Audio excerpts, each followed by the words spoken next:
de presos políticos, de detenciones políticas en la historia, diría yo, de Venezuela. Por lo menos en la historia de este régimen, digamos desde Chávez, no había visto, o sea, en todo el transcurso de este gobierno, tanto de Chávez como Maduro, no había habido la cantidad tan exagerada de detenciones y presos políticos que ocurrió en el año 2017. Quiero, para que tengan una idea, solo en el año 2017 hubo 5.511 arrestos con fines políticos. Y quiero decirles que esta cantidad de arrestos ocurrió básicamente, o en su gran mayoría, en su exagerada gran mayoría, en 4 meses, desde abril a agosto fundamentalmente. Sí, para que tengan una idea, en el año 2014, que fue también un periodo de protestas, hubo 3.708 arrestos con fines políticos. Lo que quiere decir que en el 2017 casi doblamos el número de detenciones con fines políticos relacionadas directamente con protestas. Ahora bien, bueno, si lo comparamos con el año 2016, vamos, en 2016 hubo 2.381 arrestos. Evidentemente, y en el año 2015 fue menor el número de arrestos. Lo que quiere decir que en términos estrictamente de nuestra base de datos, el año 2017, repito, fue el año con mayor cantidad de detenciones con fines políticos. Quiero también decirles que el 15% aproximadamente de las personas detenidas han denunciado torturas, tratos crueles e inhumanos de diversos tipos. Como siempre le hemos dicho, el menú es amplio. ¿De qué quiere usted conocer? Casos de abusos sexuales, existen casos de asfixias, casos de descargas eléctricas, cantidades de casos que sus historias pues han aparecido dentro de las posibilidades, pero son muchos los casos. Esto, por cierto, ha traído como consecuencia otro problema, el cual estamos abarcando como foro penal, sobre todo en los capítulos que se están creando internacionalmente, que es el problema, que es un problema serio, grave, una tragedia de los refugiados políticos que están existiendo en diferentes países del mundo. Personas que se van del país por el temor fundado de la persecución política que existe en Venezuela. Y ese es un problema realmente serio que también debe comenzarse a tratar y a analizar. Ahora bien, en cuanto a los presos políticos, porque una cosa son los detenidos por razones políticas, que son personas que son detenidas y liberadas a los 2, 3 días, 4 días, y los presos políticos son las personas privadas de libertad formalmente, o que quiere decir formalmente por una orden judicial, o que sin existir orden judicial pasan los lapsos para ser presentados ante un tribunal y no han sido presentados. Un caso de estos últimos que no ha sido presentado ante un tribunal es, por ejemplo, el caso de Juan Pedro Lares, el hijo del alcalde Omar Lares, que al día de hoy ya lleva, ¿cuánto tiempo, Gonzalo? ¿Más de 2 meses, 3 meses? No, más. 4 meses. 4 meses en el helicoide. Sí, desde julio, ¿no? Sí. Desde julio se encuentra en el helicoide y hasta hoy no ha sido presentado ante un tribunal, sin ningún tipo de justificación para ser detenido. Ese es un preso político de hecho. Es decir, no hay una privación de libertad, no hay una orden privativa de libertad, pero es un preso político de hecho. Y encontramos una nueva modalidad. La mayoría de las detenciones entran dentro del concepto técnico de desaparición forzada, porque no se sabe, se llevan a las personas y no se informa del lugar donde se encuentran. Pero el foro penal, con toda su estructura, que por cierto aquí está Mariana Ortega, abogada del foro penal con nosotros, está María Fernanda Torres también aquí, está Mariela Suárez, que es nuestra gerente operativa, y todo el equipo siempre está trabajando en determinar dónde se encuentran los detenidos. Pero normalmente los encontramos 2 días, en un día, y aparecen en los tribunales. Y ahí los representamos. Pero una nueva modalidad que está ocurriendo es las desapariciones forzadas con tiempo, de tiempo largo, o de largo tiempo, de largo plazo.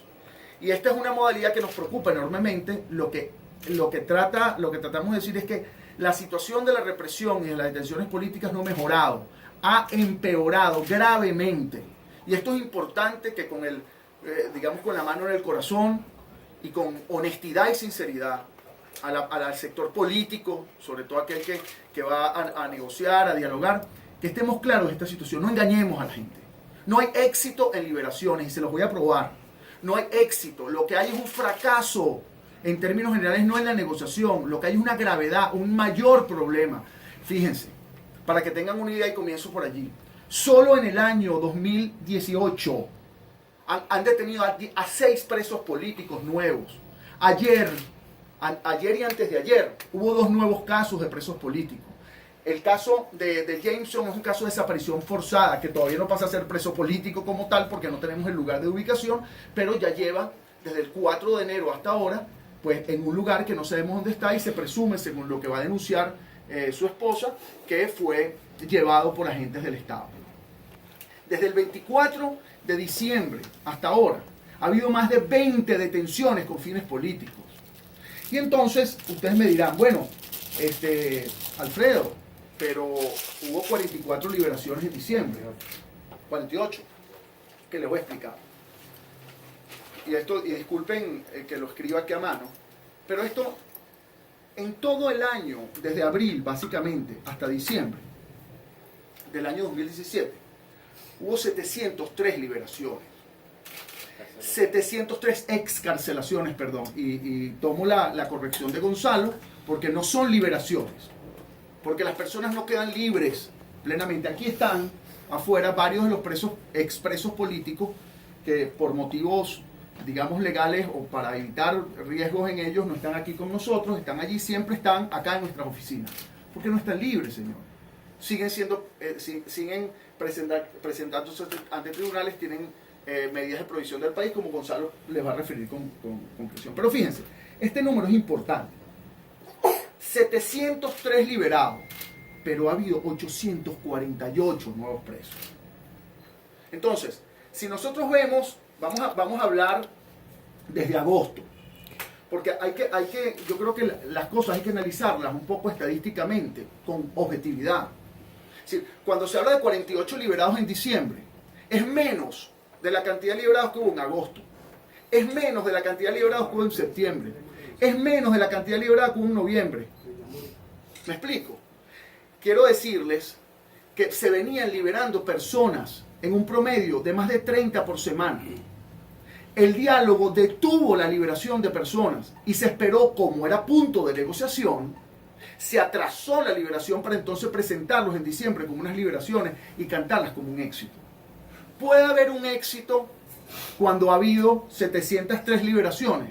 Ustedes dirían, claro, 703 liberaciones es un gran éxito, pero hay 848 presos y siguen existiendo nuevos presos, que es lo que llamamos el efecto puerta giratoria.